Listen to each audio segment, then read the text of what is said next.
All right, back for day 13. Um, Still on good old Steve Jobs. Boom. That's how much more we got to go. Almost halfway. Um, we left off on page 219. Still in chapter 18. Jobs went ahead and started his next adventure. But pretty much, yeah, man. If you just been trying to read more, pull up a chair. Feel free to tap in with me. Let's just read more books, man.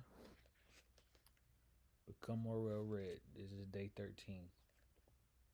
Page 219. To be on your own. The best thing ever to happen to Steve is when we fired him. Told him to get.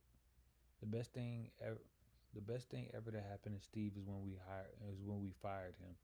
Told him to get lost. Arthur Rock later said, the theory shared by many is that the tough love made him wiser and more mature, but it's not that simple. At the company he founded after being ousted from Apple, Jobs was able to indulge all of his instincts, both good and bad, and he was unbound. The result was a series of spectacular products that were dazzling market flops.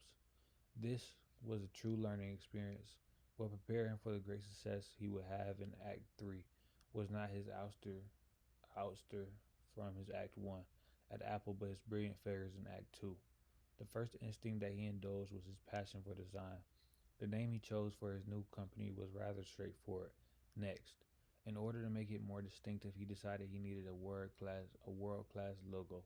So he courted the dean of corporate logos, Paul Rand, at 71. The Brooklyn-born graphic designer had already created some of the best-known logos in business, including those of Esquire, IBM, Westinghouse, ABC, and UPS.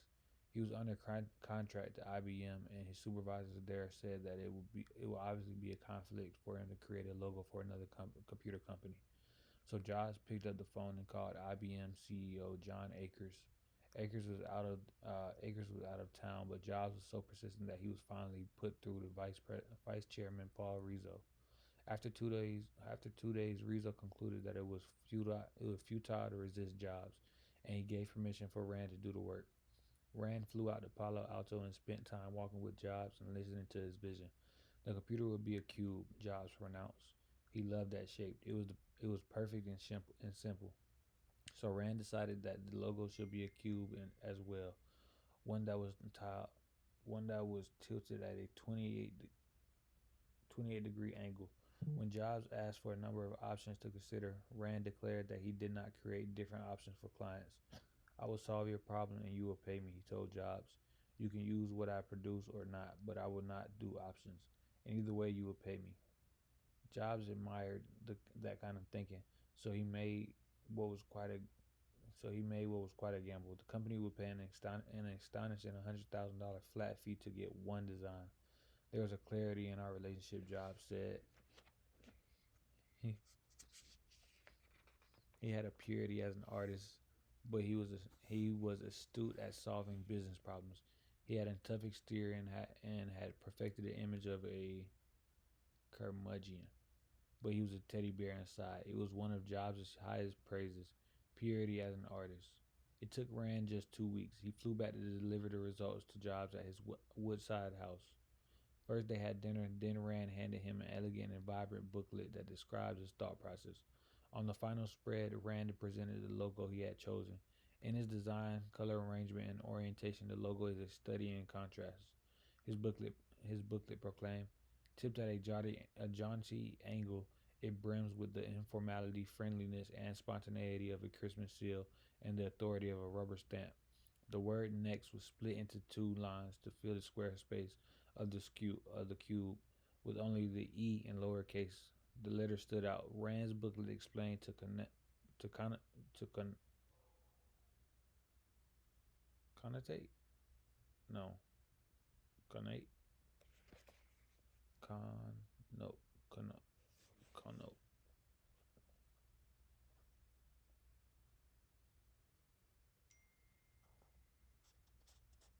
con connotate. That's not a tate though at the end. Connote. education excellence, E equals MC squared. It was often hard to predict how Jobs would react to a presentation. He could label it shitty or brilliant. One never knew which way he might go.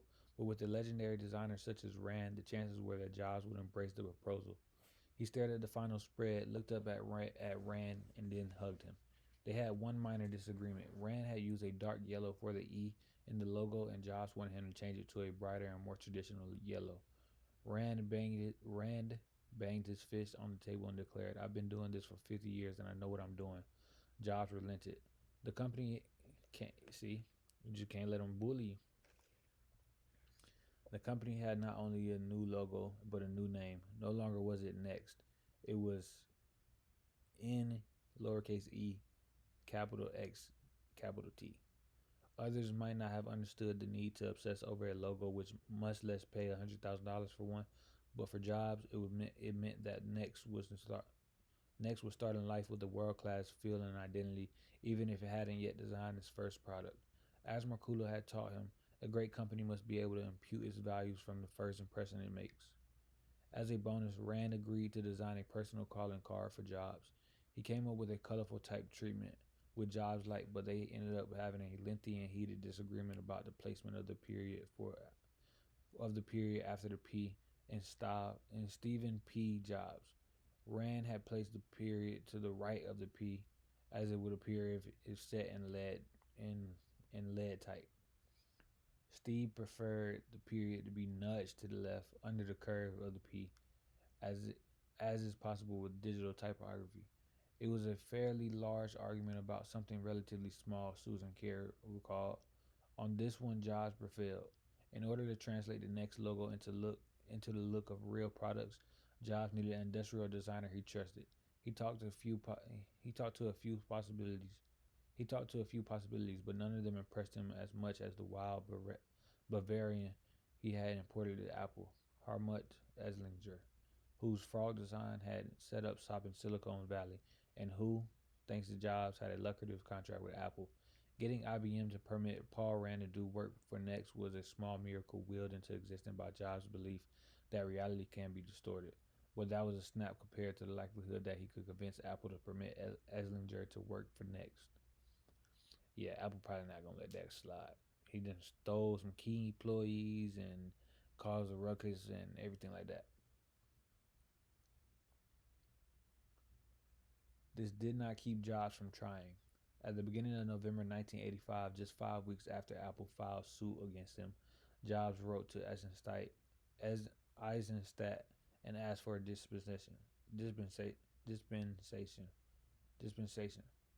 I spoke with Hartmut Eslinger this weekend, and he suggested I write you a note expressing why I wish to work with him in frog design on the new products for Next. He said, astonishingly, Jobs' argument was that he did not know what Apple had in the works, but Eslinger did. Next has no knowledge as to the current or future directions of Apple's product designs, nor do other design firms we might deal with. So it is possible to inadvertently design similar looking products. It is in both Apple's and Next's best interest to rely on Hartmut's professionalism to make sure this does not occur. Eisenstadt recalled being flabbergasted by Jobs' audacity, and he replied it curtly. I have previously expressed any concern. I expressed my concern on behalf of Apple that you are engaged in a business course which involves your utilization of Apple's confidential business information. He wrote, "Your letter does not alleviate my concern in any way. In fact, it heightens my concern because it states that you have no knowledge as to the current or future direction of Apple's product design, a statement which is not true." What made the request all the more astonishing to Eisenstadt was that it was Jobs who, just a year earlier, had forced Frog Design to abandon its work on Wozniak's remote control device. Jobs realized that in order to work with Eslinger, and for a variety of other reasons, it would be necessary to resolve the lawsuit that Apple had filed. Fortunately, Scully was willing. In January 1986, they reached an out of court agreement involving no financial damages in return for Apple's dropping the suit. Next agreed to a variety of restrictions. Its products would be marketed as a high-end workstation.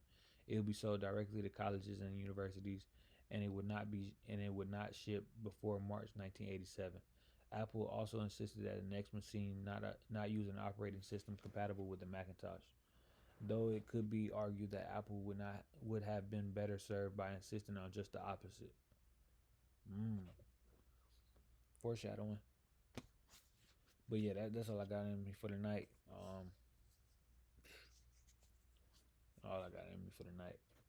I think we just knocked out 3 pages. Um, 3 pages closer to the end.